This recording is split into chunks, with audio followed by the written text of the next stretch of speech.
Ինչպես գիտեք, մի քանի իրադարձություններ ստիպեցին, որպեսզի այս ֆորմատով լինի շփում ձեր եւ մեր ժողովրդի հետ։ Նախորդ տարեվերջին Հանրային ծառայությունների կարգավորող հանձնաժողովը նիստ գումարեց եւ ինչպես կարգն է, ամեն տարի պետք է քննարկվի սակագնի փոփոխությունը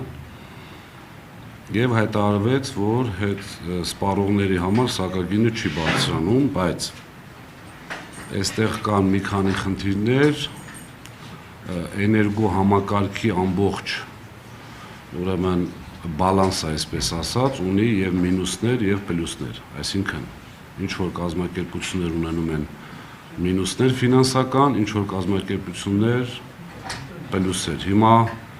հանձնաժողովի տված տեղեկանքով ստացվում է, որ մինուսներն ու պլյուսները կազմում են 0-0։ Այդպիսի բան իմ անձնական կարծիքով չի լինում, այսինքն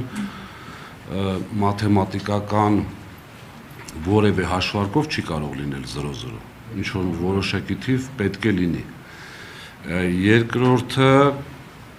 ուսումնասիրելու պարագայում տեսնում ենք, որ 3 միլիարդ 350 դրամ տրվելու է գնման երաշխիքով արտադրող կայանների բեռնաթափման արդյունքով տրվող փոխհատուցում, այսինքն որպեսզի հասկանալի լինի, օրինակ արևային կայաններ կան, որոնց արտադրությունը պետք է օպերատորը կանգնեցնի, հաշվի առնելով պահանջարկ առաջարկ տարբերությունը։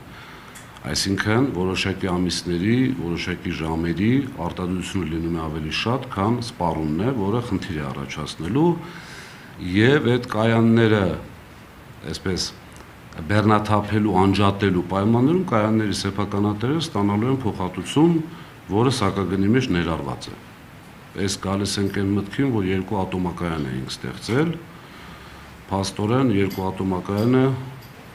այսպես ասած, բաժանորդների վրա որոշակի վնաս է լինում, քանի որ պետք է փոխհատուցվեն։ Խնդիրը կայանում է նրանում, որ Երևան, Հայաստան, Իրան